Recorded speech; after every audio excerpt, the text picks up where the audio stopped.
आता बघा, मी या व्हिडिओच्या शेवटी 2 नमुना परिचित दिले आहेत जे तुमच्या बोर्ड परीक्षेला विचारले जाऊ शकतात। और मैंने यहाँ पे कुछ ट्रिक्स और कुछ टिप्पणियाँ मतलब टिप्पणियाँ नहीं टिप्स दी है, तो वीडियो के अंत तक बने रहे। बघो, गद्याकलन क्या है? गद्याकलन वह प्रश्न है जिसमें एक परिच्छेद दिया जाता है और विद्यार्थियों को उसी के आधार पर प्रश्न तयार करणे होते। आता हा जो प्रश्न प्रकार त्याच्यात आपली ग्राफ्सिंग पॉवर बघितली जाते, तुमचं भाषाविषयी ज्ञान कसं आहे, म्हणजे वाचन करण्याची क्षमता कशी आहे, ग्राफ्सिंग करण्याची पॉवर कशी आहे, हे सगळं यामध्ये बघितलं जातं। ठीक आहे। आता गद्य आकलन कसे करावे?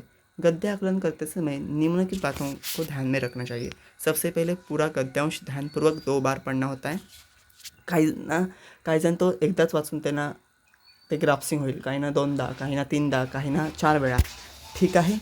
मुख्य शब्द जे आहेत ते अंडरलाईन करायचे आहेत, म्हणजे अंडरलाईन करू नका, समजून घ्या, अंडरलाईन नका, समजून घ्या। ते विषय, कारण, परिणाम, संदेश समजून घ्यायचा आहे। प्रश्न केवळ गद्यांश पर आधारित हो, जे प्रश्न आपण तयार करणार आहोत ते त्या गद्यांश परिच्छेदाशी संबंधित असावे। कुठल्याही चुकीच्या म्हणजे आपले विचार, आपलं मत त्या प्रश्नांमध्ये किंवा आपणच परिच्छेदाच्या बाहेरचे प्रश्न तयार केले तसे करू नका। प्रश्न हे एका वाक्यात असावेत, स्पष्ट आणि व्याकरण के दृष्टी से शुद्ध, म्हणजे ग्रॅमॅटिकल ते बरोबर असावेत। व्याकरणाचे सुद्धा तिथे ज्ञान गरजेचं असतं, म्हणजेच ते भाषाविषयी ज्ञान गरजेचं आहे। ठीक आहे। आता 4 में 4 अंक पाने की ट्रिक है। क्यों, क्या, क्यों, कैसे, कौन, किस प्रकार जैसे शब्दों से प्रश्न बनाए। एक ही प्रकार के प्रश्न बार बार न बनाए, म्हणजे एकच प्रश्न सारखा तो घुमवून तयार केला आहे तसं करू नका। मुख्य विचार पर प्रश्न जरूर बनाए। आपल्या त्या परिच्छेदाची जी मेन आयडिया आहे त्याच्यावर प्रश्न बनवायचे।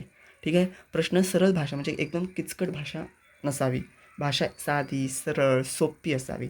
आता परीक्षा हेतू नमुना गद्यांश इथे दिलेले आहेत। ठीक आहे। आता बघा, याच्यावर मी प्रश्न कसे तयार केलेत ते बघा। विद्यार्थी जीवन को महत्वपूर्ण काल क्यों कहा गया है? सफलता प्राप्त करने के लिए विद्यार्थी में कौन से गुण होने चाहिए?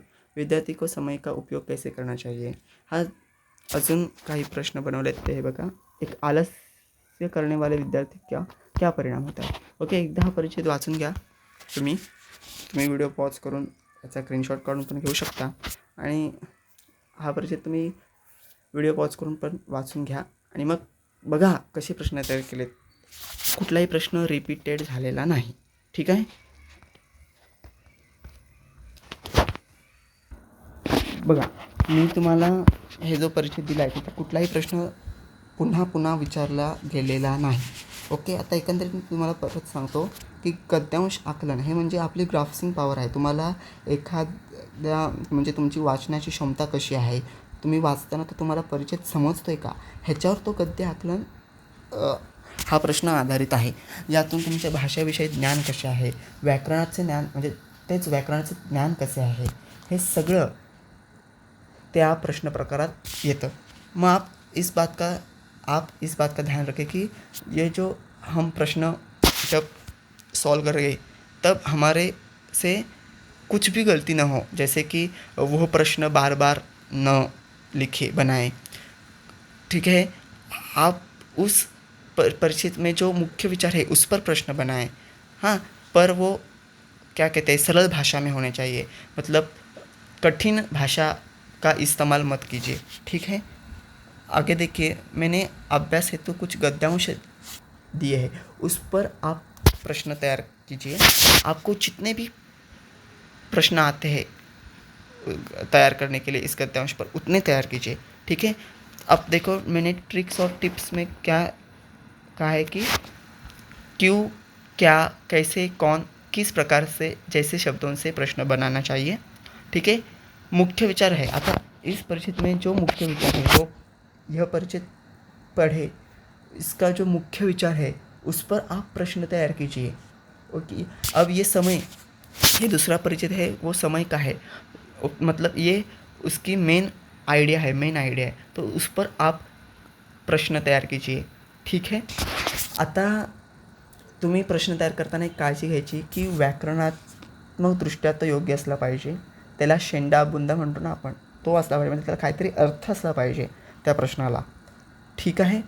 यामध्ये तुम्हाला प्रश्नच तयार करायचे आहेत, त्याची उत्तरं लिहायची नाहीत. ठीक आहे, तर हे 2 परीक्षेत आहेत.